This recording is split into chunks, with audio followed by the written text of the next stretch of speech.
Buying a home or refinancing a mortgage can be one of the biggest financial decisions you make in your lifetime. It can mean tens of thousands or hundreds of thousands of dollars difference in your financial life. In my experience, many people decide suddenly they want to buy a home or refinance and then are disappointed to find out they are unable to do so. With a little planning and making sure you're adhering to the 11 items I'll be outlining, you can make sure that never happens to you, fellow financial independence seekers. It's Matt, back with Trade In Your Job for a non-investing video today about 11 things you should do prior to getting pre-approved or refinancing. Number 1. Consider your cash. There are very strict rules for anti-money laundering reasons regarding bank statements and cash deposits.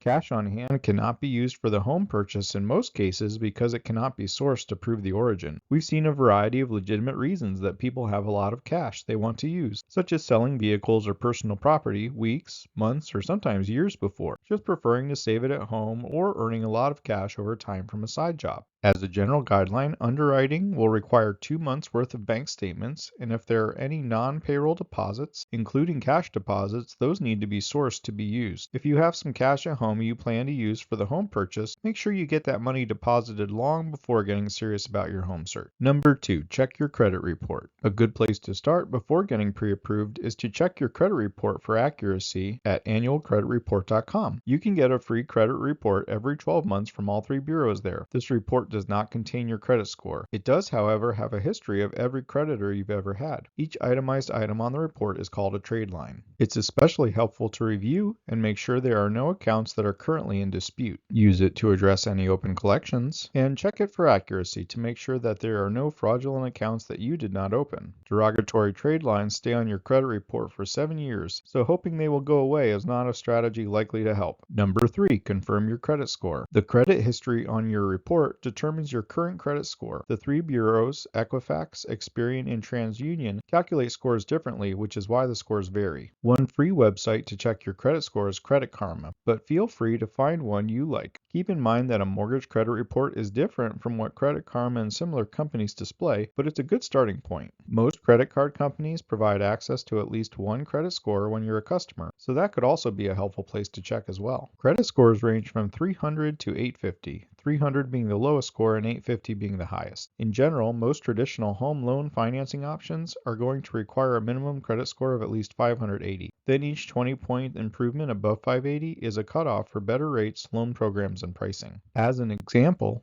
if you can raise your score from 580 to 680, the rate you all have access to will improve because your credit score now implies you are less of a risk than you were at 580.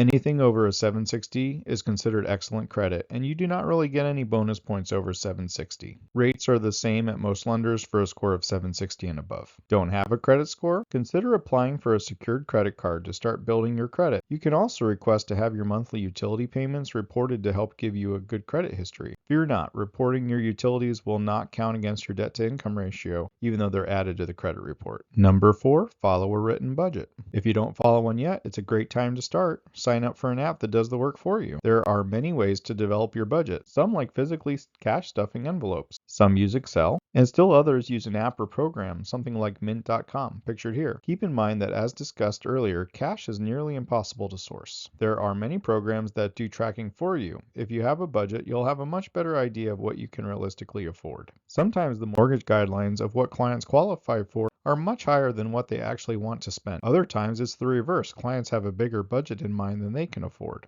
Don't forget to account for additional costs for maintenance, upkeep, heating, and cooling, especially if moving from a smaller home to a larger one. Number 5, pay late bills. Pay any bills that are past due. The longer it is past due, the more it hurts your credit score. If you are a chronic late payer, that will definitely hurt your score over time. Many times, lenders will require explanations about why payments were late. The longer the payment is late, the more it hurts, and they are usually gauged in billing cycles such as 30 days late, 60 days late, 90 days late, etc. And as mentioned, the longer it is late, the worse it impacts your score, so target the longest overdue first. Number 6, set up auto pay for the minimum payment on the due date for all accounts. A missed payment can lower your credit score up to 100 points. It can be simple to forget or miss a payment. Even a $10 bill that you miss for a couple of months or forget about can really bring your score down. By setting all bills to auto pay at least the minimum payment on the due date to avoid missed payment risk in the future, this protects your hard-earned credit score. Number 7, pay off low balance debts. If you can pay off any low balance debts, especially if they have high interest rates, prioritize these to lower your debt to income ratio. The low balance due will be different to each person, but if they are easy for you to pay off in full, especially if you are paying interest on them, this might be a good use of excess funds in your checking or savings account. The lower debt to income ratio may help you qualify for more or at least feel better about your monthly cash flow. Number 8, no new credit. Applying for new credit can hurt your credit score and new debts can impact your qualifying.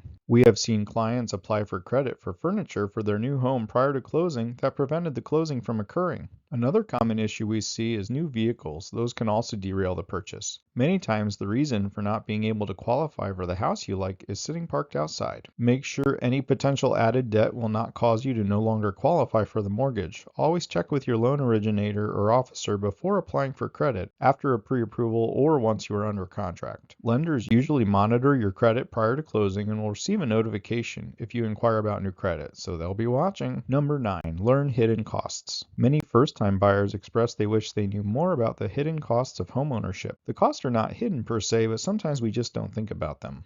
Moving can be pretty expensive. Activating utilities and services at the new property can come with fees. Heating, cooling, water, and sewer can be more expensive, especially if the property is bigger. And renovations or required repairs can really add up quickly. It's a good idea to try to anticipate any of these costs if possible. Number 10, please subscribe to our channel. Instead of researching things on your own, learn from us over time. We will continue to share content about housing to help you make informed decisions.